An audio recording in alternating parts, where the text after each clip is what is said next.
Bismillahirrahmanirrahim. Assalamualaikum warahmatullahi wabarakatuh. Alhamdulillah.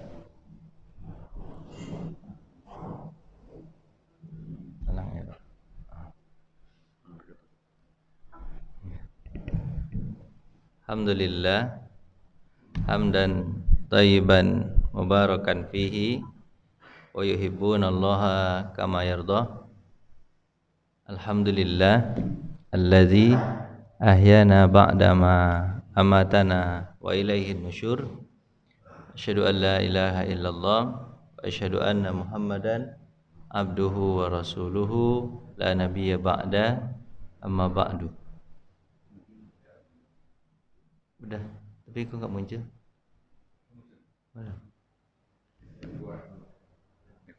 Udah.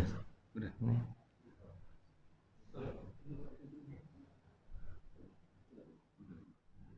Ganti aja kayaknya. Gitu.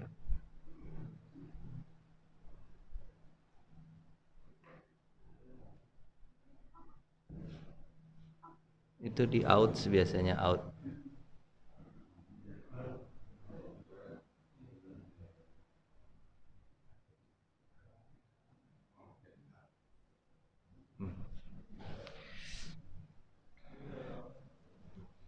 Bapak Ibu yang dirahmati Allah, pelajaran kita pada pagi hari ini tentang amar ma'ruf nahi mungkar.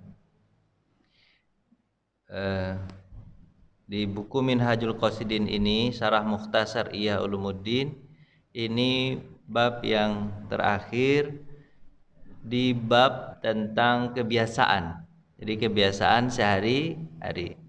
Di amar ma'ruf nahi mungkar, menyuruh orang berbuat baik, melarang orang berbuat mungkar. Ini berat ini Pak ya. Kalau amar ma'ruf gampang, suruh orang berbuat baik mudah. Tapi yang kedua yang lebih susah. Apa itu Pak? Nahi mungkar, ngelarang orang untuk berbuat jahat ini susah. Kalau dia orang kuat, ada malapetakannya nanti bagi orang yang melarang. Makanya nanti akan kita akan sampaikan kewajiban-kewajiban kalau kita melihat kemungkaran. Ya. Pertama, ayat ini adalah ayat yang menyanjung manusia yang beramal ma'ruf nahi mungkar.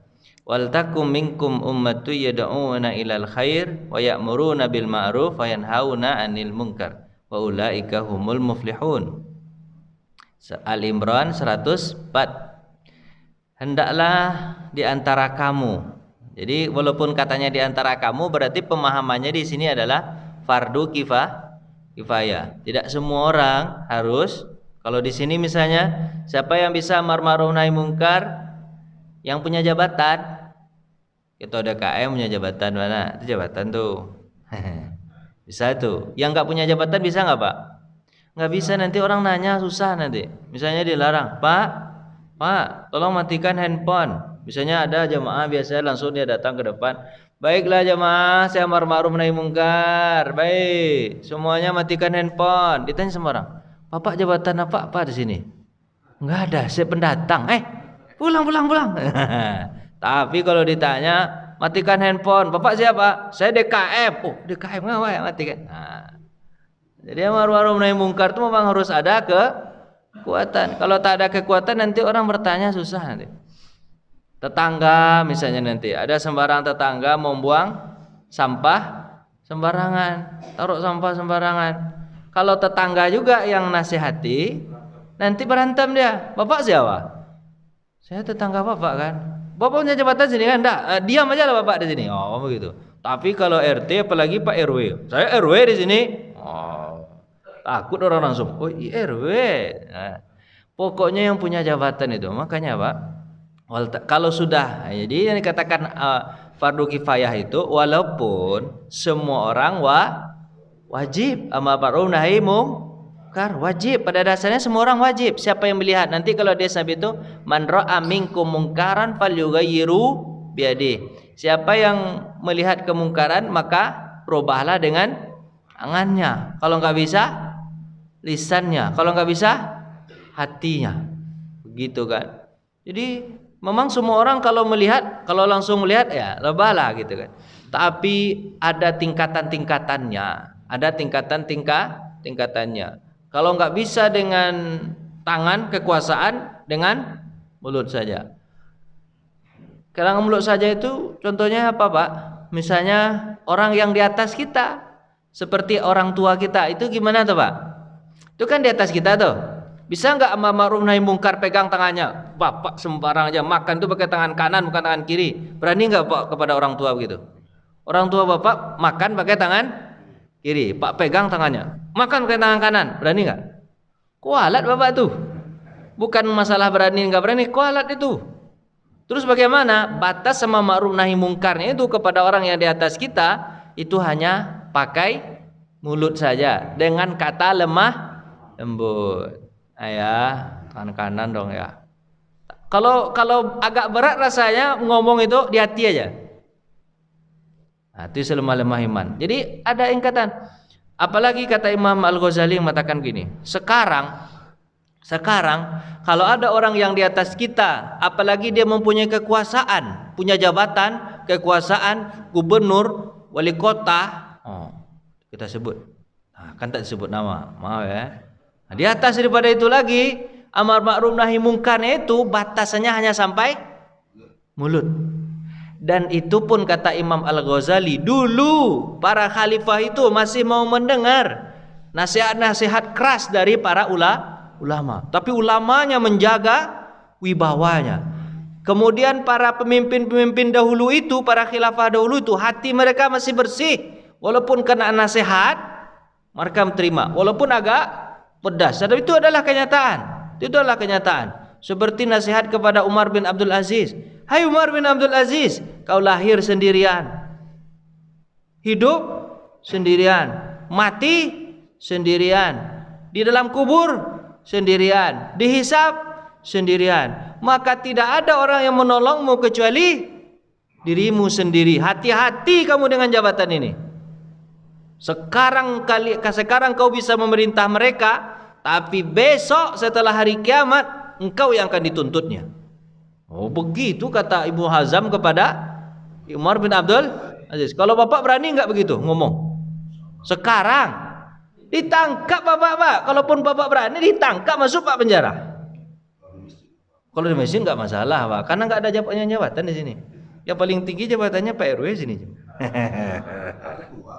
Apa itu kan paling tinggi juga? Oh iya. Boleh dikritik. Maksudnya jabatan yang punya pistol, Pak. Pistol api. Bam, ditembaknya kita nanti. Oh, makanya Pak, kalau kata Imam Ghazali, bagaimana terhadap orang yang seperti itu, terhadap orang yang punya jabatan tinggi itu, bicaralah lunak-lunak. Kalau penting, kalau tak penting, tak usah bicara, diam-diam aja. Karena bahaya. Nanti ada Pak, kemungkaran. Kalau nanti ada kita kemungkaran, jika seandainya diperdampak buruk kepada kita, tak usah kita bicarakan, diam ya. Daripada kita ditangkap, dibunuh, anak istri kita makan pakai apa? Banyak yang terlantar di belakang. Kecuali anak istri Bapak tidak membutuhkan Bapak betul. Oh, tak dibutuhkannya Bapak kalau mati aja lah, kami udah siap sini.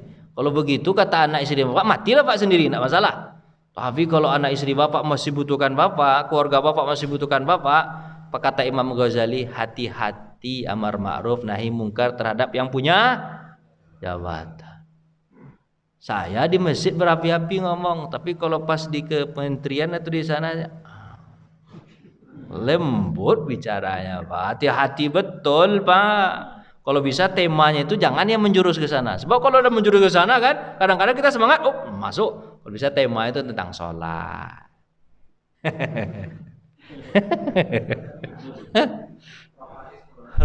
Apa Pak? Oh iya. Masalahnya kita tak punya jabatan, Pak. Punya jabatan kita. Itu kata Imam Al-Ghazali. Memang itu namanya fiqhud dakwah. Fikih dalam berdakwah. Jadi enggak sembarang hantam kromo, Pak. Enggak sembarang, Pak. Jadi ada metode-metode dalam berdakwah. Baik, tapi Allah Subhanahu wa taala menyanjung nih Pak, kalau ada orang amar ma'ruf nahi munkar, wal takum minkum ummatu yad'una ilal khair, serulah orang kepada kebaikan, wa ya'muruna bil ma'ruf, melarang, betul menyuruh kepada, larang kepada, suruh kepada kebaikan yang ma'ruf, larang daripada kemungkaran. Kalau sudah begitu, ulaika humul muflihun, kalian pasti beruntung. Kalian beruntung dapat pahala. Tapi kan ada caranya juga Pak. Apa yang kita bicarakan itu baik, kan yang metodenya gitu Pak ya. Pertama yang kita omongkan itu adalah sesuatu yang baik. Kemudian dengan cara yang baik. Tempatnya baik. Itu kan tempatnya baik. Berpahala buat kita kepada Allah, dan bisa diterima sama orang yang kita omongkan. Jadi 5 metodenya Pak. Yang kita omongkan itu harus baik dulu. Banyak omongan baik tapi cara tak baik. Ini masalah juga Pak. Omongan baik tapi cara tak baik. Bapak ini kafir nih, tak sholat Bapak ke masjid, mati Bapak masuk neraka nanti. Cara ngomong gitu kira terima orang nggak Pak? Harus caranya baik. Jangan ngomong-ngomong neraka dulu. Baik. Pak sholat dia, masjid dia. Oh, sholat di masjid itu AC-nya dingin Pak. Bapak harus pakai jaket ke masjid Pak. Di rumah Pak punya AC, nggak punya. Ayolah kita ke masjid. Paling kurang kita merasakan dinginnya AC itu. Begitu cara ngajak itu Pak. Pandai-pandai Pak. Kalau Syekh Hade Bali dalam film Kurul Usman itu Pak mengatakan, hai Usman, kalau kebaikan itu seperti kau menarik benang putih di mana? Di kapas yang putih. Susah nggak mencarinya itu Pak? Susah mencarinya Pak. Benang putih di kapas yang putih. Kapasnya tidak berantakan, benangnya tertarik. Gitu Pak. Kalau pepatah kita mengatakan gimana Pak? Apa tuh Pak? Mengambil benang merah itu istilahnya ya. Kalau benang merah, itu bukan benang putih Pak ya. Ya susah juga tuh Pak ya. Ya. Itu kan mengambil apa Pak? Kalau kita mengambil rambut di tepung kan gitu ya. Seperti membunuh ular di dalam. Anda tahu Bapak ya kan? Susah. Cari ular deh biasanya. Gitu, karung gitu. Ya begitulah kira Pak. Jadi lanjut aja, ayat Quran ini banyak nih Pak. Patah. Mana ayat Quran berikutnya nih? Tingkatan kemungkaran nih. Hadis Nabi juga Pak. Nabi Sa'id Rasulullah SAW, man ra'a minkum mungkaran. Dengan kekuasaan itu yang paling tinggi Pak ya. Paling bagus itu dengan kekuasaan. Kepada siapa? Kepada orang yang dikuasakan kepada Bapak. Siapa orang yang dikuasakan? Kalau RT, RW kekuasaan di bawah dia tuh. Bisa dia tuh nasihat itu amar ma'ruf nahi munkar tuh Pak. Walaupun ada yang tidak terima, tapi tak berani melawan. Berani enggak melawan Pak? Mana RW, RT? Wah, berani dia, paling kurang tak dapat tanda tangan untuk nanti perpanjangan buat KTP atau perubahan KK. Tak berani dia melawan, walaupun dia tak terima, tapi tak berani melawan. Itu orang yang punya jabatan. Yang kedua dari bawah itu apa Pak? Dengan lisan. Dengan lisan. Itu para ulama. Yang ketiga apa? Hati. Itu bagi orang-orang yang tak punya jabatan, tak punya lisan, dengan hati aja. Hadis surat Muslim. Ini tingkatannya. Berikut. Tapi dikatakan afdalul jihad kalimatul adlin inda sultanin jairu. Seutama-utama jihad itu adalah omong yang benar di depan pemimpin yang zalim atau durhaka. Kenapa disebut jihad yang paling besar Pak? Kalau jihad sama-sama itu Pak memang fisabilillah, tapi kita kan matinya sama-sama, bukan sendirian, betul nggak Pak? Tapi kalau jihad di depan sultan yang durhaka ini, sultan yang zalim ini, baik kafir maupun muslim, yang mati siapa? Dia sendiri aja. Masuk penjara dia masuk aja lah kata orang. Ya kan? Dan gitu Pak ya. Ada kan lama-lama masuk penjara, ada enggak yang bela Pak? Enggak ada yang bela. Apa sebab? Takut semua. Takut. Ciut. Makanya Pak, jihad yang paling besar itu Pak, kalimat yang benar di hadapan para pemimpin yang zalim. Bawaannya Bapak ini takut semua bawaannya. Ini Pak Ustaz salah-salah ngomong nanti ini. Bawaan Bapak takut ya. Saya kelihatan dari wajah Bapak itu. Usahakan doakanlah saya supaya jangan salah-salah ngomong. Soalnya kalau salah ngomong Pak, saya tak punya apa-apa Pak. Susah saya nanti. Itu ya, doakan Pak ya, jangan salah, sekarang kepeleset. Sebab kalau kepeleset nanti orang gampang sekali Pak. Tapi siapalah saya kan tak terkenal apa-apa. Kecuali kalau udah terkenal baru dikriminalisasi. Tapi kalau tak terkenal gampang ya, ngomong biasa ya. Jadi Pak, afdhalul jihad kalimatu adin. Itu yang paling besar ini Pak. Lanjut. Hadis Nabi. Salah mana lagi? Banyak Pak hadisnya Pak. Ini. Tingkatan amar ma'ruf nahi mungkar. Pertama beritahu aja. Pertama itu tak boleh itu. Dengan lembut-lembut aja. Yang kedua apa? Nasihati dengan lembut. Pertama kasih tahu aja baik-baik. Habis itu apa? Nasihati lagi. Tapi ini penjabaran dari yang hadis tadi sebenarnya. Terus apa? Dicela. Begitu tak boleh itu. Kamu berbuat jahat itu ndak boleh itu, menipu tuh, ndak, jangan tuh. Agak dicela, agak keras omongan dikit. Terus apa? Mengancam lagi, kamu gitu juga nanti saya patahkan gigi kamu nanti. Itu ke bawah, itu orang yang lebih kita ditekan. Terus ketiga, melarang dengan kekuatan, betul-betul patahkan giginya tuh. Ngomong juga dia patahkan gigi. Gimana? Ini bahasa saya kok kasar betul Pak ya. Syarat-syarat menegakkan amar ma'ruf nahi mungkar. Bisa. Nih Pak ya, syarat-syaratnya Pak. Kalau orang itu mengetahui kemungkaran itu akan terangkat dengan kata-katanya atau perbuatannya tanpa dampak buruk menimpanya. Dalam kondisi ini wajib dia mengingkari. Jadi Pak rasakan, dengan omongan Bapak tapi tidak berdampak buruk kepada Bapak, maka ketika itu Bapak wajib amar ma'ruf nahi mungkar. Tidak berdampak buruk nih. Tapi kalau yang kedua berdampak buruk Pak, dengan omongan Bapak ya, mengetahui dirinya akan tertimpa dampak buruk, dipukul sama orang, misalnya ada copet, terus badan Bapak lebih besar, misalnya yang pertama badan Bapak lebih besar dan Bapak berani melawan copet tuh, anda apa-apa Pak amar ma'ruf nahi mungkar.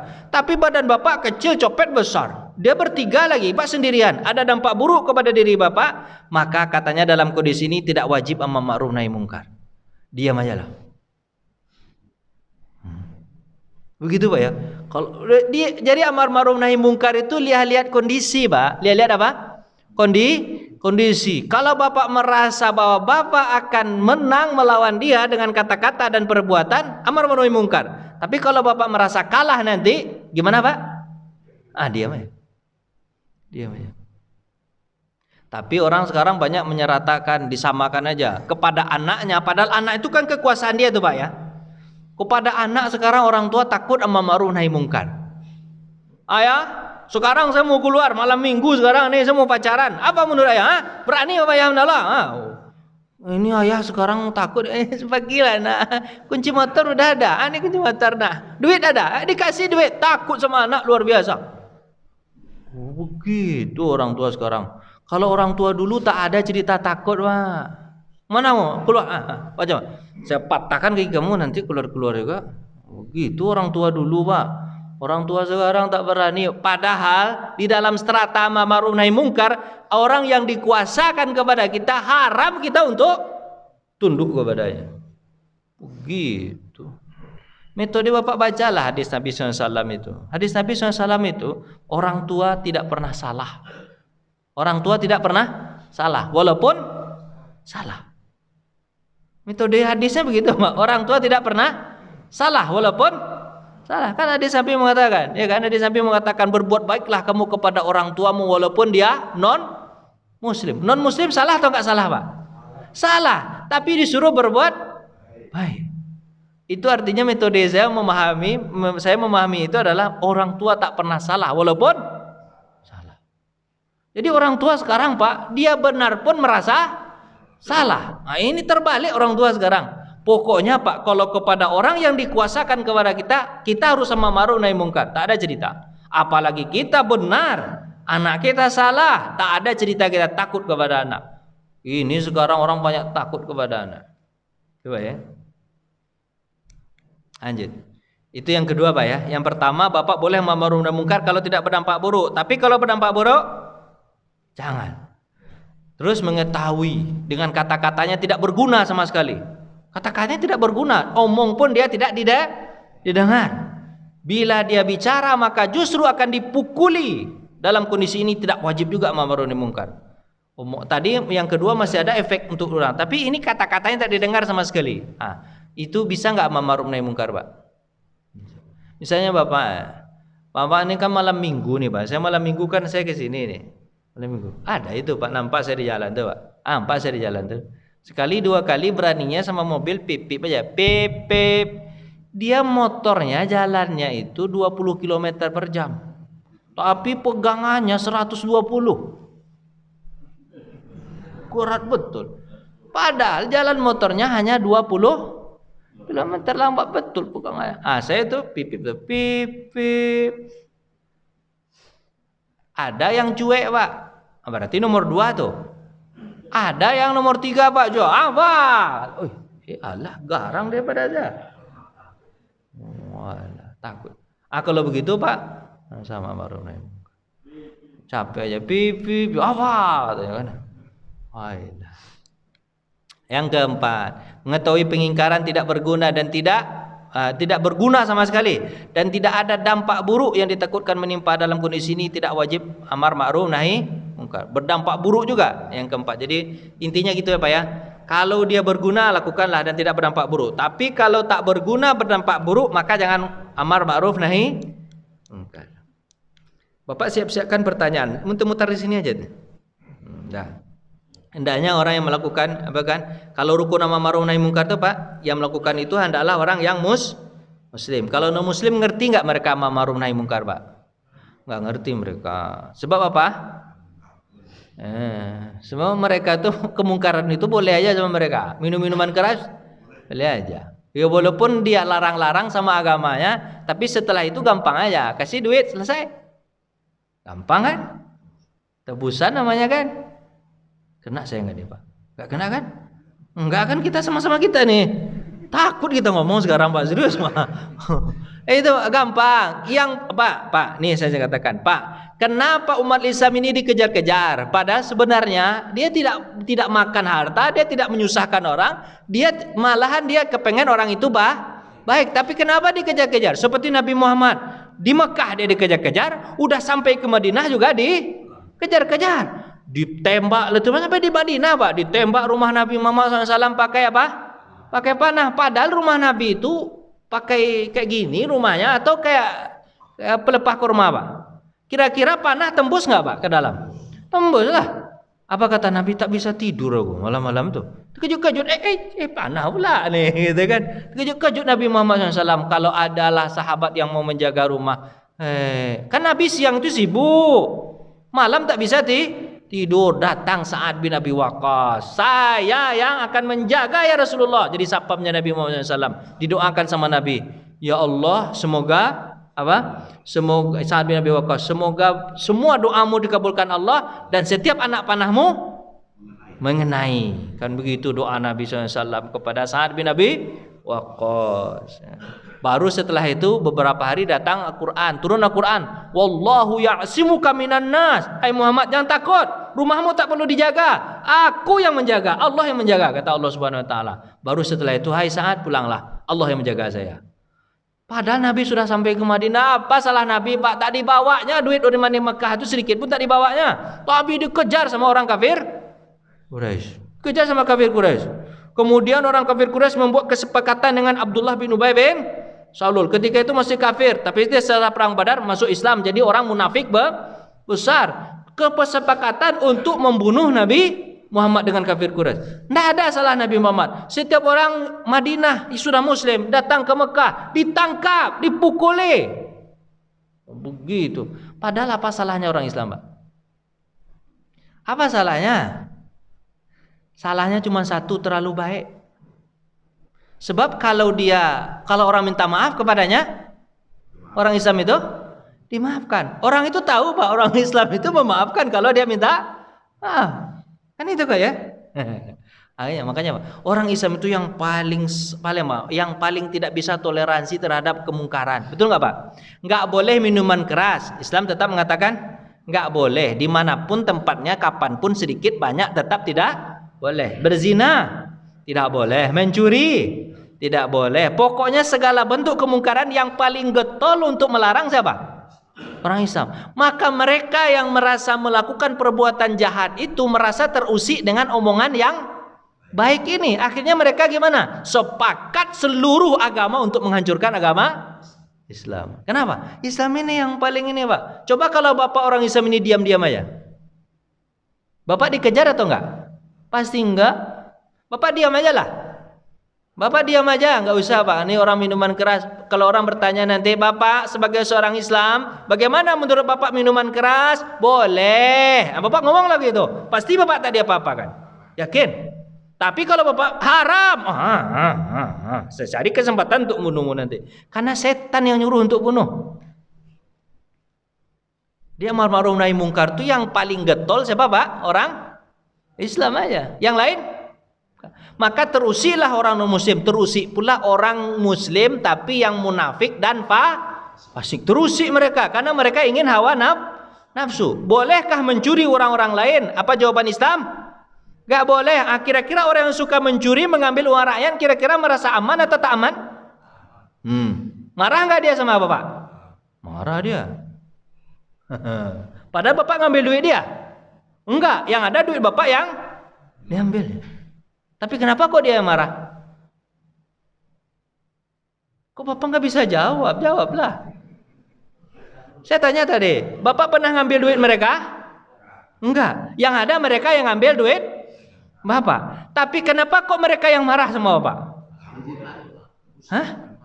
Terusik kemasukan setan. Nah, itulah contohnya Pak. Aduh, Bapak saya semangat sekali hari ini kayaknya ya. Tapi kan nggak ada yang salah kan? Nggak ada. Belum ada kan? Belum kan? Mudah-mudahan sampai tidak. Hendaklah objek pencegahan kemungkaran itu adalah kemungkaran yang ada saat yang tampak Pak. Jadi Pak, amar ma'ruf syarat itu Pak sesuatu yang tampak. Kalau tidak tampak Pak boleh Pak amar ma'ruf nahi mungkar? Nggak boleh. Bapak nggak boleh tajassus mencari-cari kesalahan orang. Nggak boleh. Kalau nampak baru. Misalnya Pak, kalau orang itu meminum minuman keras, nampak di depan mata Bapak, boleh Pak tambah cegah? Boleh. Bapak omongan. Kalau nggak bisa diomongkan, Pak ambil, tumpahkan, gitu kan? Nah, kalau Bapak punya kekuasaan, tangkap dia, masukkan dalam penjara. Minum-minum aja kamu itu. Oh iya menangkap ya minum. Enggak, makanya dikatakan orang Muslim yang taat Pak. Artinya apa? Tidak bisa amar ma'ruf nahi mungkar itu. Nanti ada gini Pak, ada cerita begini Pak. Ceritanya begini Pak. Pak, ada seseorang, ini seseorang nih Pak ya.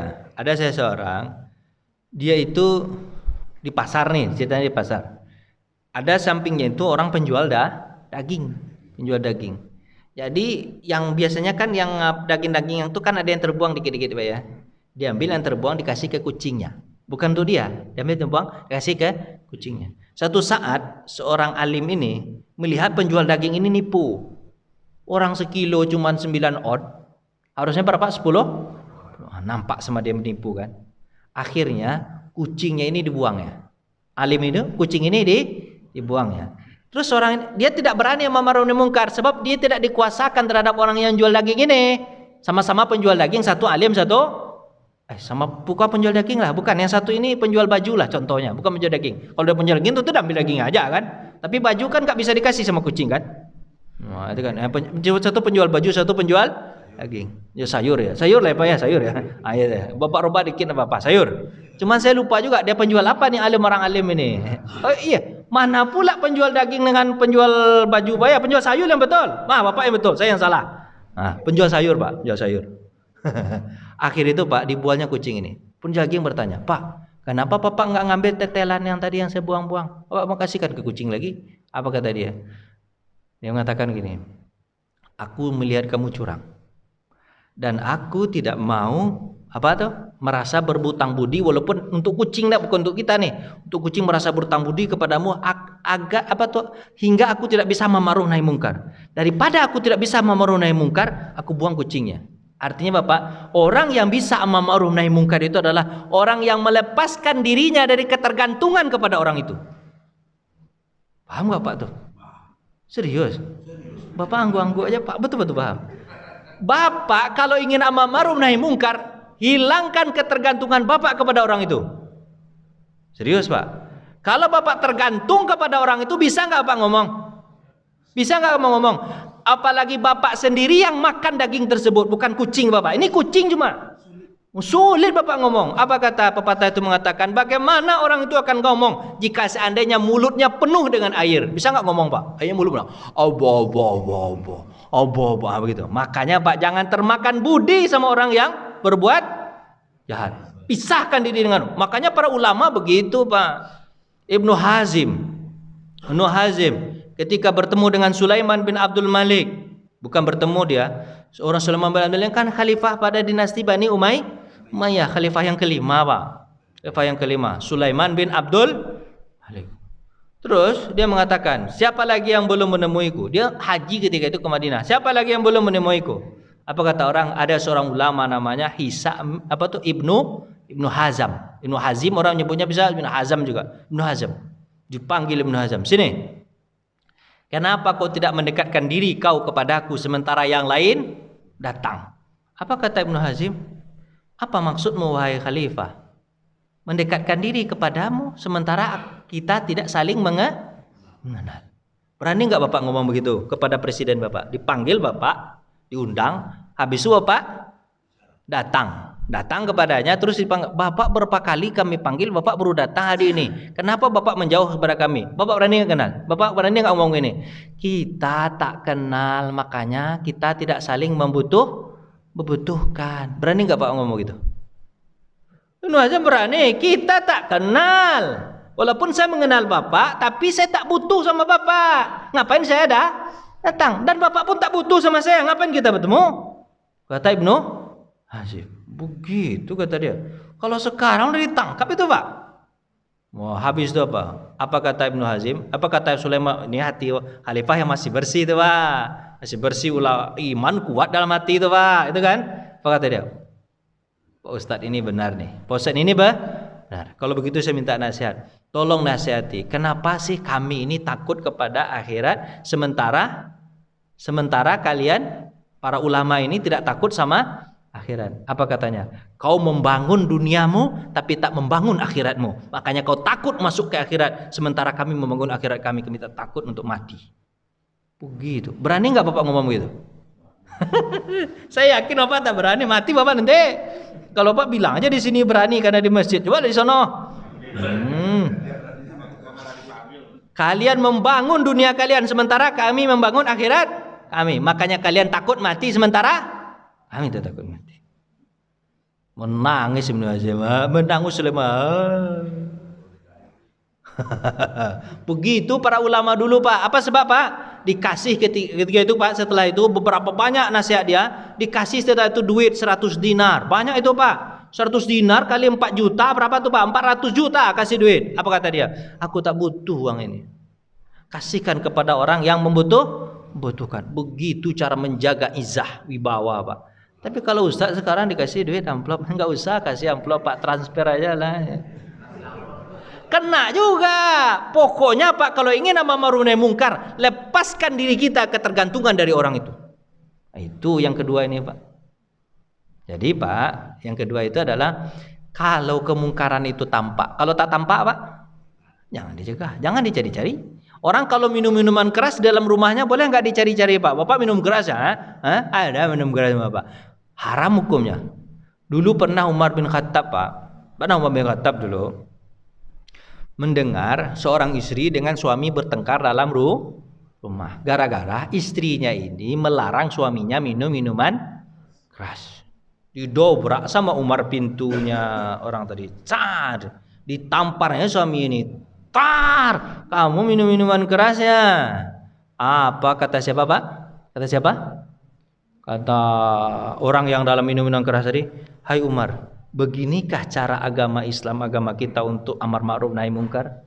Kau masuk ke dalam rumah saya tanpa permisi, kau tampar saya, sementara kau tidak melihat aku minum minuman keras. Begitukah cara ajaran Islam? Kau salah Umar bin Khattab. Umar bin Khattab ketika itu, aku salah, tampar balik sama orang itu. Berani dia nampar minum ditampar balik. Tar. Terus semua minta maaf. Sampai kapanpun aku tidak akan mencari kesalahan. Padahal dia Amirul Mukminin. Di atas segala-galanya itu Pak, di atas segala-galanya dulu tuh. Ditampar balik sama orang itu, tar, keluar katanya, keluar dia orang tuh Pak. Habis itu besok-besok orang tadi pergi ini Muslim Pak, Muslim kadang-kadang juga dia yang fasik kan, datang dia ke masjid Pak, sholat dia ke masjid. Umar bin Khattab malu sekali dengan dia Pak, Umar juga malu, dia juga malu, sama-sama malu.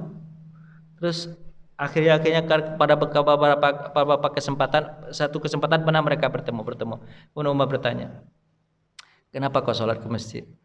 Apa kata dia? Aku malu kepada Allah. Aku malu kepada Allah. Kau benar, aku yang salah. Apa kata Umar? Apa kata dia kepada? Kenapa kau tidak berani lagi datang ke rumahku untuk dobrak pintu? Aku malu juga kepada Allah. Aku juga salah. Nah, harusnya ma'ruf nahi mungkar begitu Pak pemahamannya. Tidak boleh mencari, tapi orang yang ketahuan habis itu baiknya berbuat taubat kepada Allah, bertobat kepada Allah. Bapak ada capek? Saya rasa Bapak capek. Serius Pak, waktu habis ah. Ini cerita banyak nih. Langsung pelaku kemungkaran. Jadi Pak, kalau Bapak ma'ruf nahi mungkar langsung kepada pelakunya, jangan omongkan kepada orang lain. Ini kan banyak Pak, tetangganya diomongkan ke orang, itu namanya gibah. Langsung ke orangnya. Kalau nampak sama Bapak, langsung Bapak kalau memang baik kepada orang itu, Bapak langsung nasihati dia langsung kalau dia salah. Bukan kepada orang lain. Orang lain tak tahu menau, itu namanya gibah. Merebakkan penyakit langsung ke orangnya. Pak, kalau bisa dipanggil, berdua aja. Seperti siapa Pak? Imam Ahmad bin Hanbal dengan muridnya, namanya siapa? Dengan muridnya. Lupa saya namanya, kemarin sudah saya ceritakan. Siapa murid Imam Ahmad bin Hanbal? Tak tahu saya. Ya, sekitar ini aja lah. Jadi Imam Ahmad bin Hanbal itu melihat muridnya sedang ngajar. Jadi murid sudah jadi guru. Mudah-mudahan ingat nanti selesai cerita ini. Namanya ya. Dia ngajar. Dia duduk di bawah pohon, sementara muridnya di mana? Bepanasan. Imam Ahmad bin Hanbal guru besar lewat. Hanya assalamualaikum, waalaikumsalam, dah pergi. Gitu aja Pak. Nah, pergi. Malam-malam datang Imam Ahmad bin Hanbal ke rumah muridnya ini. Assalamualaikum. Lambat sekali ketokannya. Dia tahu pasti muridnya ini bangun malam sholat tahajud. Jam 2 dia datang. Assalamualaikum, waalaikumsalam. Dibuka pintu, oh guru, kenapa guru yang datang malam-malam? Baik guru panggil aja, saya datang ke rumah guru. Apa kata dia? Aku punya kebutuhan. Baiklah guru, silakan masuk. Agak pelan kan suaranya, takut bangun keluarga kamu nanti. Akhirnya Imam Ahmad bin Hanbal masuk, menjinjit-jinjit supaya tidak kedengaran kakinya. Jinjit, habis itu duduk. Sini aku masih ingatkan. Apa itu? Tadi siang kau enggak belajar, mengajar, muridmu berpanasan sementara kau apa? Maksudnya keteduhan. Besok jangan begitu ya. Kalau kepanasan semua. Kalau keteduhan semua. Kasihan murid-muridmu. Aku sudah selesai. Boleh aku pulang? Enggak minum guru dulu, enggak. Aku pulang. Itu aja Pak, pulang. Begitulah cara ma'ruf nahi mungkar. Datangi dia sendiri. Apa kata muridnya dalam buku muqaddimahnya Imam Ahmad bin Hanbal, di bukunya Pak, bukan apa yang mengatakan, begitulah guruku. Kalau dia menasihatiku di depan muridku yang banyak, aku tak tersinggung. Apa sebab? Itu kebaikan. Tapi guruku mendiamkan. Malah dia datang ke rumahku dengan berjinjit-jinjit diam-diam. Dia takut keluargaku atau istriku, anakku terbangun. Karena nasihat itu bukan untuk anak dan istriku, nasihat itu untukku, maka dia langsung datang kepadaku. Jadi begitu cara nasihatin Pak, bukan diomongkan. Saya ngelihat tetangga saya itu yang gitu-gitu Pak. Jangan begitu, itu mencari penyakit. Harus langsung. Nah, itu cara syarat nama ma'ruf nahi mungkar itu Pak. Langsung dengan cara baik. Kalau ada orang yang menceritakan keburukan orang lain di depan orang banyak, itu bukan menasihati, itu namanya menjatuhkan wibawa. Bapak jangan terima. Bapak kalau nasihatin istri di depan anak, itu jangan Bapak lakukan. Tuh lihat ibumu tuh, begitu deh ibumu tuh. Begitu dia tuh, masa aja dia pemalas ibumu tuh. Itu menjatuhkan wibawa terhadap anak-anak. Jangan begitu. Panggil istri itu sini entar. Masuk kamar kan? Masuk kamar nasihatin matikan lampu. Jadi gitu caranya nasihatin. Suami juga istri kepada suami juga begitu. Jangan langsung di depan orang ramai, jatuhi bawahnya. Kalau jatuhi bawah suami, jatuhi bawah istri, siapa nanti yang akan dihargai oleh anak? Makanya cara ma'ruf nahi mungkar itu langsung ke orangnya. Jangan di depan orang ramai. Enggak boleh, Pak. Orang-orang. Pasti Bapak capek. Penegakan amar ma'ruf nahi mungkar itu mempunyai tingkatan-tingkatan dan ada. Sudah jelas tadi Pak ya? Kata-kata aja. Bapak tanyalah Pak. Dia banyak lagi slide saya nih. Cuman isinya sudah sampai semua. Sudah sampai semua. Pak silakan Pak Haji. Assalamualaikum warahmatullahi wabarakatuh. Ini Pak Ustaz, saya mau tanya persepsi tasawuf terhadap amar ma'ruf nahi mungkar. Iya. Bukannya semacam apa? Sifat kondisional ya. Dan tasawuf itu cenderung tidak melakukan apa-apa Ya, Pak. saat Iya. melihat kemungkaran. Persepsi Iya, ini Nah, gimana kalau tasawuf. korelasikan dengan amar ma'ruf nahi mungkar? Bapak kenal dengan Syekh Syekh Jalaluddin Abdul Qadir Jailani. Gimana Pak? Syekh Abdul Qadir Jailani. Tasawuf besar itu kan Pak ya? Orang mengatakan begini, Syekh Abdul Qadir Jailani dia adalah seorang tasawuf. Tasawuf besar itu Pak. Tapi di tangannya lah, ya Pak, saat di tangannya lah anak-anak atau tentara Salahuddin Al-Ayyubi lahir. Ya Pak ya. Syekh Abdul Qadir Jailani itu kan terkenal dengan tasawufnya Pak. Sangat luar biasa kan? Tapi ingat, seorang tasawuf bukan berarti diam. Tasawuf itu ke dirinya apa Pak?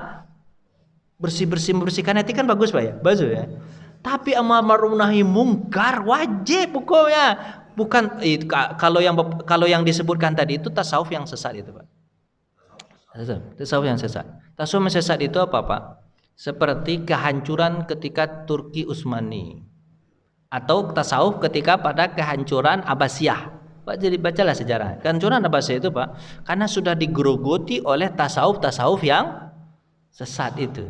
Tasawuf yang hanya mementingkan dirinya tapi tidak melihat orang lain. Kan ada hadis Nabi, Musa menjelaskan, hadis Nabi ini Pak. Tapi cerita Musa alaihi salam menceritakan Nabi ketika Musa bertemu dengan orang yang ahli ibadah. Ini ahli ibadah nih, berarti orang tasawuf ini Pak. Apa ya tasawuf ya? Ahli ibadah, orang tasawuf. Abid. Kemudian dia berkata kepada Musa, Musa, kalau seandainya kau ketemu nanti sama Allah, tolong tanyakan kepada Allah, kira-kira aku nanti di mana tempatnya. Terus ketika itu kemudian Musa bertemu dengan Allah, kemudian menjawab. Allah menjawab, apa kata Allah? Sesungguhnya Allah membalasi sesuai dengan amalannya. Pas sampai ke sama orang yang ahli ibadah tadi, aku sudah tahu pasti begitu jawaban Allah Subhanahu taala. Dia merasa bahwa dia akan masuk surga. Habis itu Allah berfirman kepada Musa, Musa sampaikan kepada orang itu dia masuk neraka. Masuk neraka. Musa bertanya kepada Allah, ya Allah kenapa kok dia masuk neraka? Kan dia ahli ibadah bertahun-tahun, hebat. Apa kata Allah? Karena dia tidak memperhatikan orang lain, hanya memperhatikan dirinya sendiri. Tidak amar ma'ruf nahi mungkar. Masuk neraka gara-gara padahal dia ahli ibadah. Ini Bapak jangan salah tangkap nih ya. Kemudian lanjut kepada cerita ketemu dengan pemabuk, peminum keras. Ini mudah-mudahan Bapak jangan salah tangkap ya. Saya pernah dimarahin orang gara-gara salah tangkap mereka nih. Ketemu dengan pemabuk Pak. Pemabuk ini bertanya kepada Musa, Musa kalau kau temu dengan Allah tanyakan kepada Allah, kira-kira nanti posisiku di mana? Allah juga menjawab sama Pak. Apa kata Allah Subhanahu wa taala? Allah akan membalasi sesuai dengan perbuatannya. Kemudian setelah itu dia bertemu dengan pemabuk tadi, kemudian apa jawaban Allah? Allah menjawab sesuai dengan perbuatannya. Kemudian dia menangis. Kenapa kau menangis? Allah masih ingat dengan namaku, sementara aku tak pernah ingat dengan dia. Aku kira Allah lupa dengan kau. Ternyata dia masih mau menjawab dan menyebutkan namaku. Alhamdulillah menyebut namaku aja aku dah syukur. Apa kata apa? Kata siapa Pak? Kata Nabi Musa, kata Allah, sampaikan kepada pemabuk tadi, dia masuk surga kalau dia bertobat. Akhir itu dia bertobat kepada Allah. Bertobat aku ya Allah, aku tak akan minum minuman keras lagi. Kau sayang sama aku. Bertobat masuk surga. Kemudian akhirnya ahli ibadah tadi Pak, siapa ini? Si tasawuf ini Pak. Kemudian dia sadar juga, berarti kesalahanku tidak memperhatikan orang lain, hanya memperhatikan diri sendiri. Kalau begitu ya Allah, aku sekarang amar ma'ruf nahi mungkar. Aku suruh orang berbuat baik, aku larang orang berbuat mungkar. Apa kata Allah? Kedua-duanya masuk surga. Begitu Pak. Jadi seorang ahli ibadah, dia tak bisa ibadah dengan dirinya sendiri, harus sama ma'ruf nahi mungkar juga. Itu tasawuf yang betul. Pak, Bapak mungkin saya sarankan betul Bapak nonton film Kurulus Usman, pendiri Turki Utsmani. Ada filmnya, banyak serinya Pak, dibuat oleh orang Turki sekarang Pak. Oh Pak, di sana ada pelajarannya bagaimana bersikap terhadap orang kafir, bagaimana bersikap kepada orang muslim yang fasik, yang munafik, bagaimana cara membentuk ekonomi, bagaimana cara membentuk negara, politik segala macam, dijelaskan di situ dalam filmnya Pak. Itu dalam film Kurulus Usman Pak. Bapak saya sarankan Bapak nonton itu. Cuman di Indonesia di YouTube-nya di-banned semua Pak. Dihilangkan semua. YouTube-nya itu di YouTube luar negeri dapatnya Pak. Filmnya Islami Pak. Filmnya Islami, kalau sangat bagus. Cuman Bapak habis waktu Bapak nanti nontonnya. Dia serinya banyak betul. Tapi di situ di setiap ada namanya seorang syekh namanya Syekh Ade Bali. Gurunya Utsman bin Ortogul, bukan Utsman bin Affan. Utsman bin Ortogul, pendiri Turki Utsmani. Seorang sufi yang sangat hebat. Sufi sangat hebat. Tapi karena jiwanya lah Utsman jadi mendirikan sebuah kekhalifahan.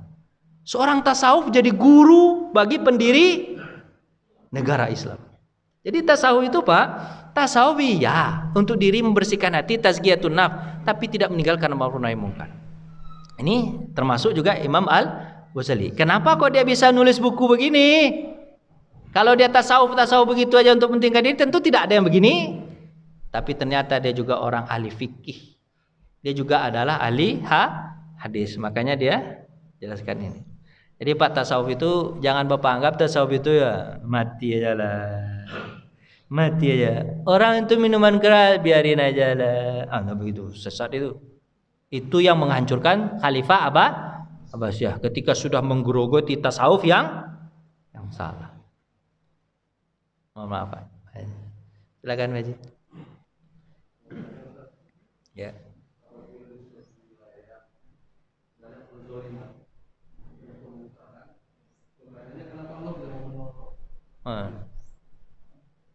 Pak, intan surullaha yansurkum wa yusabbit aqdamakum. Kau tolong dulu agama Allah, Allah akan tolong. Kalau diam aja nggak akan mungkin Allah apa kan? Jadi Pak, ada gini Pak ya. Ada kaedahnya itu mengatakan apa Pak? Kaedahnya itu kausalitas ya Pak, sebab akibat. Nah, kalau kita tolong agama Allah, Allah tolong. Bukan berarti Allah butuh ditolong, enggak. Allah tidak butuh ditolong. Tapi maksudnya apa? Tegakkan agama itu di tengah-tengah masyarakat. Penyebab kezaliman itu kadang-kadang kita juga yang mau dizalimi Pak. Tapi kalau kita mengatakan kami tidak mau dizalimi. Kalau kalian berbuat zalim kepada kami tidak akan tinggal diam. Kami benarkan kalian. Nah, kalau begitu Pak, tak berani juga orang berbuat zalim. Pak, pada dasarnya kita ini semuanya sama nggak Pak? Sama nggak Pak? Sama Pak. Cuman bedanya nanti kalau sudah jadi punya jabatan. Saya ini kalau Bapak kasih jabatan jadi presiden, beda nih caranya Pak, beda. Sekarang karena nggak punya jabatan aja mau gini nih. Tapi kalau punya jabatan nanti Bapak saya suruh datang sini, saya. Nggak datang saya tembak nanti. Nah, tapi kalau Bapak semuanya mengatakan kita ini sama di muka Allah Subhanahu wa ta'ala. Inna akramakum indallahi. Berani nggak kira pemimpin itu Pak? Nggak berani. Makanya Pak, tolong agama Allah itu dengan apa Pak? Ibadah Bapak, ibadah kita bagus. Itu kan pemahaman hukum kita juga bagus. Anak-anak kita juga Bagus. Maka kezaliman itu akan hilang dengan sirnanya. Bukan Allah tak mau nolong, Pak. Allah mau nolong. Tapi Bapak ini, Pak ya. Coba ya contohnya. Tapi harus ada semangat kita juga. Nabi Muhammad itu apa kurangnya Nabi, Pak? Oh, Nabi sangat dekat dengan Allah Subhanahu. Sangat dekat, Pak. Tapi 13 tahun jadi bulan-bulanan. Bukan apakah Allah tidak mau nolong, Pak? Mau. Tapi kadang-kadang dengan kesusahan itu Allah menginginkan sebuah sifat pada diri orang beriman. Apa sifatnya? Sabar. Sifat Bapak? Sabar itu bukan berarti menerima, tapi mencari jalan supaya keluar dari itu. Nabi bisa berusaha mencari jalan, Pak. Cari jalan, kiri jalan. Tapi berusaha sabar. Berusaha sabar kalau ada yang menimpa. Semua orang bagi orang beriman itu kan sama aja, Pak. Kira-kira Bapak paham gak dengan jawaban saya, Pak? Saya kemana-mana jawaban. Paham gak, Pak? Bapak yang maunya jawabannya bagaimana, Pak? Serius? Iya, saya begitu bisa jawabnya cuman. Ada Bapak yang bisa menambahkan? Pak Haji, tolong tambahkan sedikit, Pak Haji. Ya sudah, serius. Sedikit aja.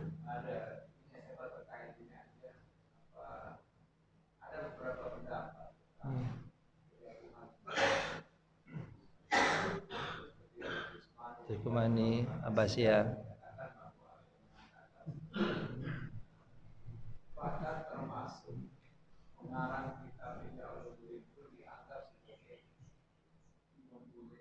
Cikal bakal ya.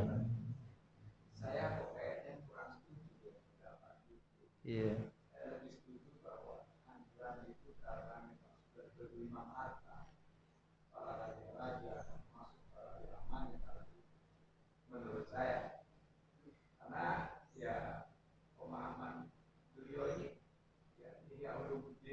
Luar biasa.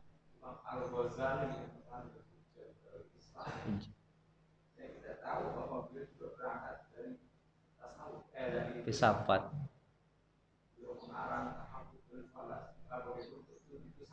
Jangan.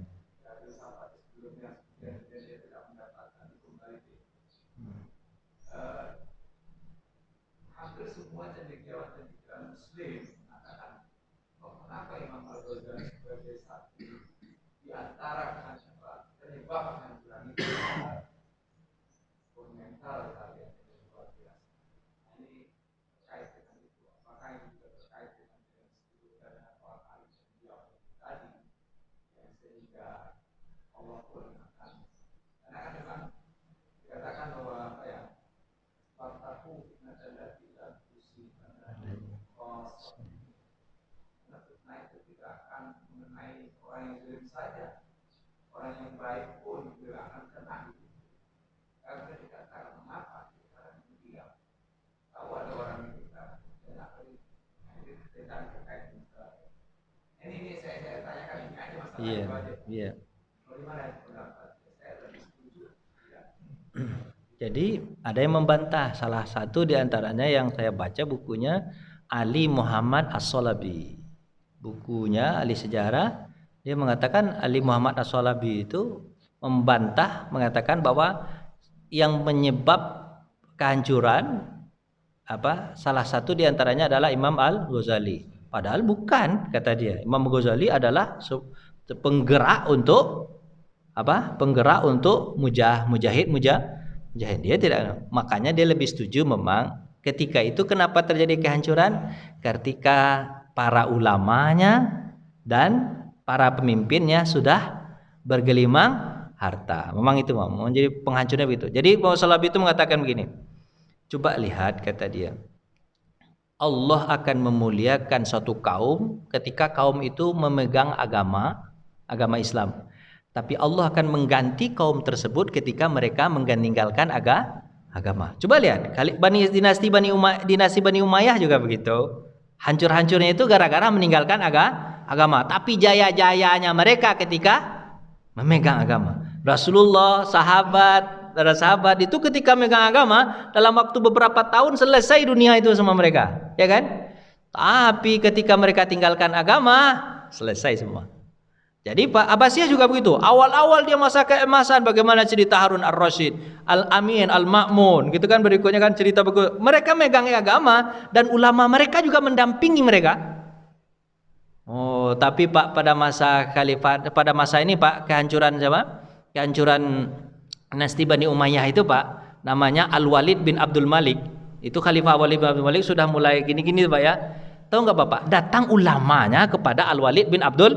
Ini ulamanya juga salah Pak. Dia bilang, Pak Khalifah, betul. Pak Khalifah ya.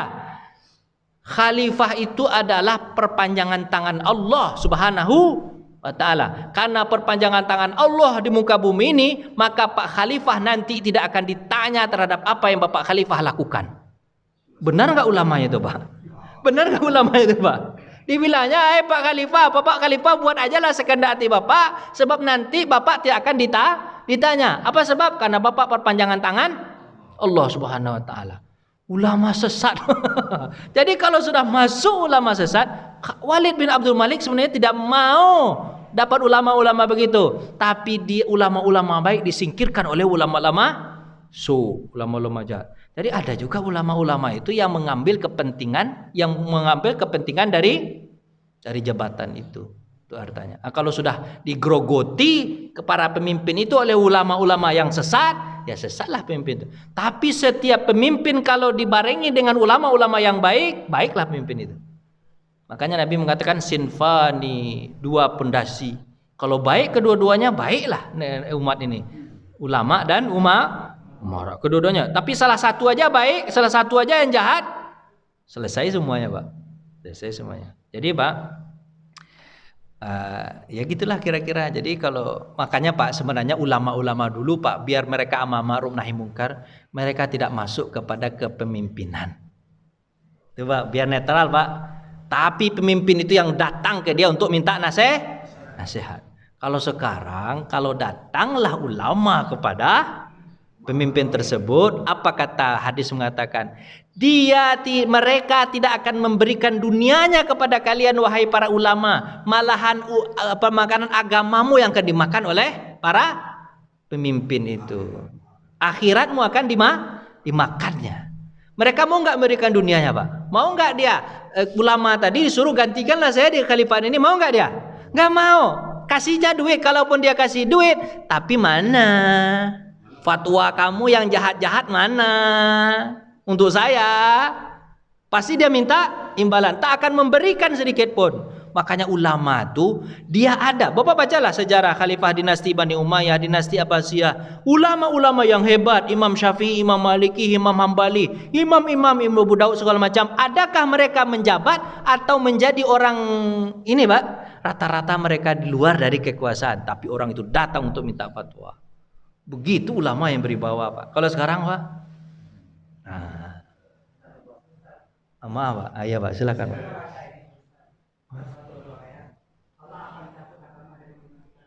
Ya benar. Ya. Ya. Ya mirip lah sekarang begitu Pak. Innallaha la yakbidul ilma intiza'an yantazi'uhu minal ibad, walakinna yakbidul ilma biqabdil ulama hatta la yabqa aliman ittakhadhan nasa ru'usan juhala fasu'ilu fa'aftau bighairi ilmi fadallut wa adallun, kata Nabi. Allah tidak mencabut ilmu itu sekaligus, tapi Allah mencabut dengan matinya para ulama yang baik. Mati, makanya apa, bagi Allah itu matinya seseorang ulama yang baik lebih lebih bahaya bagi Allah daripada hancurnya dunia dan segala isinya. Jadi dunia dan segala isinya ini Pak, Allah nggak suka Pak, serius. Allah nggak suka harta, Allah nggak suka jabatan, Allah nggak suka tanah, Allah nggak suka. Termasuk diri kita pun Allah tak suka Pak. Apa butuhnya Allah sama diri kita? Apa butuhnya Allah dengan duit kita? Allah tak butuh. Kullu syai'in fid dunya mal'unun, kata Nabi. Seluruh yang ada di dunia ini adalah Allah nggak suka Allah illa bizikrillah, kecuali kalau diizikirkan kepada Allah. Maka diri kita Allah tak suka, kecuali kita ingatkan diri kita kepada Allah, berarti Allah suka. Harta kita Allah tak suka pada dasarnya, tapi kalau kita ingatkan kepada Allah, Allah jadi suka. Pada dasarnya bagi Allah habis seluruh dunia ini tak masalah daripada matinya seorang ulama. Karena bagi Allah orang yang dekat dengannya itu lebih dia cintai daripada dunia dan segala isinya ini. Di matinya seorang ulama berkabunglah arsy Allah. Matinya para sahabat dulu Pak, yang berkabung itu bergetar arus Allah Subhanahu wa taala. Bergetar, apa sebab bergetar? Itu bukan berarti gempa Pak. Mana ada gempa maksudnya itu? Maksudnya bergetar itu apa? Dibicarakan oleh banyak orang di penduduk langit. Syanu meninggal. Siapa nanti penggantinya? Syanu meninggal. Siapa lagi penggantinya? Maka sedih Pak ketika ulama mati Pak. Ya kan? Nah, jadi harusnya begitu Pak. Jadi Pak, makanya Pak ya, dikatakan harta yang paling rendah itu apa? Dunia. Atau yang paling rendah duit, ini sama rumah segala macam itu paling rendah itu Pak. Harta, rezeki yang paling rendah itu apa? Itu dunia itu. Yang paling tinggi dari rezeki itu apa? Apa yang paling tinggi dari rezeki itu adalah apa Pak? Apa tebak-tebak jadinya? Saya jadi lupa juga jadinya. Yang paling rendah itu adalah dunia. Yang paling tinggi apa? Lupa saya. Yang paling utama anak yang soleh. Yang paling utama anak yang soleh. Yang patut untuk disyukuri mati husnul khotimah. Tuh rezeki yang paling luar biasa. Yang paling rendah dunia. Yang paling tinggi bukan, yang itu yang paling utama tuh Pak. Bermanfaat ya? Kok jadi lupa sih? Kok jadi tebak-tebakan kita jadinya ya? Apa yang paling tinggi Pak? Kalau makanya Pak, kalau dunia itu Pak ya begitu-begitu aja lah. Tapi kalau iman Pak ya, iman itu yang paling tinggi itu iman ya Pak, iman ya Pak ya. Itu yang patut disyukuri iman itu Pak. Iman lagi nggak ada Pak. Tapi yang paling utama apa Pak? Bukan, yang ini baru saya ingat. Yang paling rendah harta dunia, yang paling tinggi Pak kesehatan kata Nabi. Sehat itu kan kalau kita nggak sehat Pak, nggak bisa ngapa-ngapain. Ya kan kita mau membeli kesehatan dengan duit yang ada. Makanya sehat yang paling bagus harta itu, yang paling tinggi harta itu adalah sehat. Maka bersyukur dan sehat aja ada bersyukur gitu kan. Yang paling utama adalah anak yang soleh. Bapak kalau dapat anak yang soleh, anak yang soleh bisa mendatangkan kesehatan, bisa mendatangkan rezeki. Tapi anak yang tidak soleh Pak, sakit kita jadinya. Seperjantung kan. Habis itu duit sudah susah dicari gara-gara anak kita tak bisa kerja kan. Anak yang soleh itu penting banget Pak. Soleh kan anak itu Pak. Soleh kan. Kemudian yang paling patut disyukuri apa? Mati husnul khotimah. Jadi begitu Pak ya. Termasuk itu. Termasuk anak yang soleh itu patut dia utama itu istri yang soleh. Sama solehah Pak ya, bukan soleh Pak.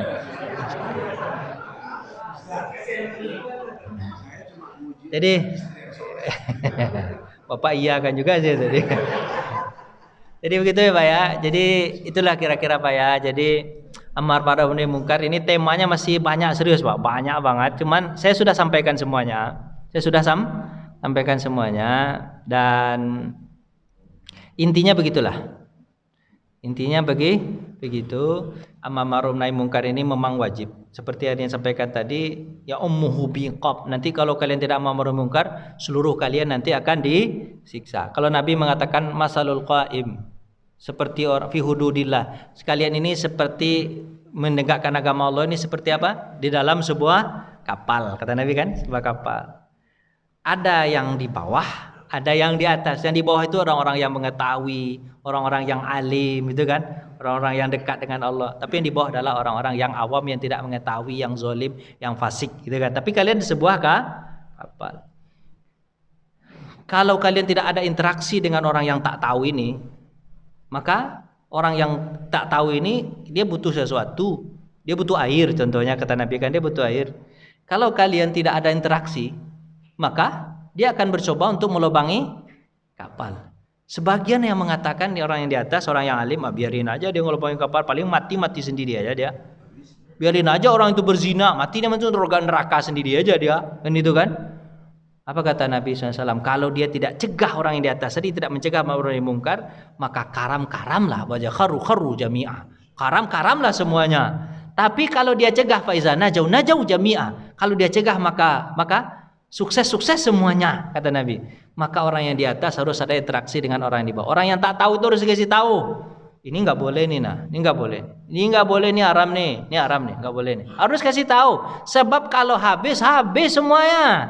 Karena Allah mendatangkan apa? Azab itu bukan hanya khusus untuk orang-orang. Kalau Zainal Abidin mengatakan ini, apa kata Zainal Abidin? Memang kamu yang berbuat maksiat, tapi apa? Kami juga kena dampaknya. Kan ada yang mengatakan, buat maksiat kami yang buat dosa sini. Bukan hanya kamu, memang dosanya untukmu, tapi kalau kamu sendiri diazab tak masalah. Kami juga dapat dampaknya. Makanya Nabi SAW mengatakan, apa kata Nabi? Kalau kalian melihat sesuatu kemungkaran dan kalian tidak bisa mencegahnya, maka cepat-cepat keluar dari kemungkaran itu. Apa sebab? Karena tempat itu sedang dilaknat. Makanya Bapak kalau melihat ada orang organ tunggal,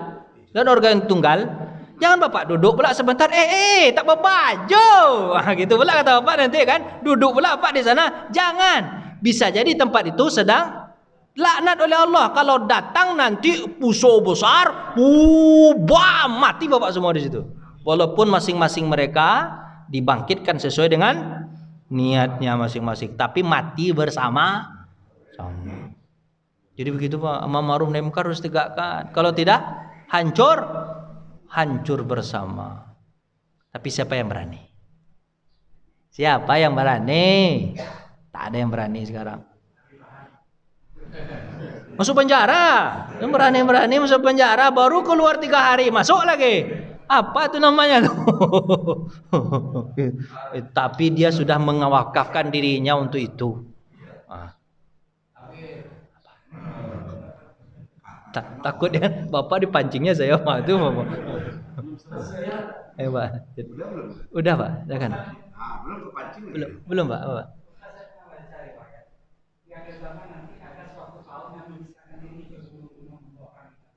Uzlah itu. Pernah baca. Itu kan kemarin udah sampaikan belum Pak tentang uzlah Pak? Uzlah ya. Kalau nggak kuat, ini Pak, kalau nggak kuat, sudah putus asa kita, nggak ada jalan lain Pak, udah habis. Kita sudah dilarang-larang juga untuk ibadah, udah macam-macam. Makanya terakhir dari kita uzlah itu adalah kalau sudah dilarang untuk ibadah. Tapi selagi masih disolehkan untuk ibadah Kak, berarti masih bisa. Jadi kalau sudah dilarang untuk ibadah, azan tidak boleh, segala macam tidak boleh. Carilah tempat yang jauh lagi untuk menyelamatkan agama. Seperti Ashabul Kahfi. Tapi selagi tidak dilarang masih punya kesempatan. Silakan Pak. Terakhir Pak ya semuanya Pak. Sepakat Pak ya? Terakhir. Iya kan? Angguknya cepat. Iya cepat pusat dia. Silakan Pak terakhir Pak. Udah banyak. Ya, udah dibuka. Udah boleh ya. 5 menit lagi. 2 menit lagi. Ya. Peran dari bahasa, cara, apakah orang yang kita sebut tadi orang yang ulama, tapi cara menyampaikan itu salah, akibatnya kerugian bagi dirinya dan kepada umat-umatnya. Dan ini resikonya adalah resiko kita semua kena. Dan bagaimana caranya? Apakah kita harus kembali ke Quran atau bagaimana? Iya, caranya sampaikan sama fikih dakwah tadi Pak. Jadi tidak dengan keras-keras itu, walaupun Pak ya, mungkin ada yang keras itu karena dia sudah geram betul. Ada juga ulama yang keras-keras itu Pak. Ulama pada masa dulu ada yang keras. Termasuk Umar bin Abdul Aziz. Dia pernah menghukum seorang ulama yang keras omongannya. Padahal ulama ini bagusnya Pak, tapi omongannya keras. Walaupun Umar bin Abdul Aziz itu baik keseluruhan secara mayoritas baik 99%, semuanya baik Pak ya. Umar bin Abdul Aziz.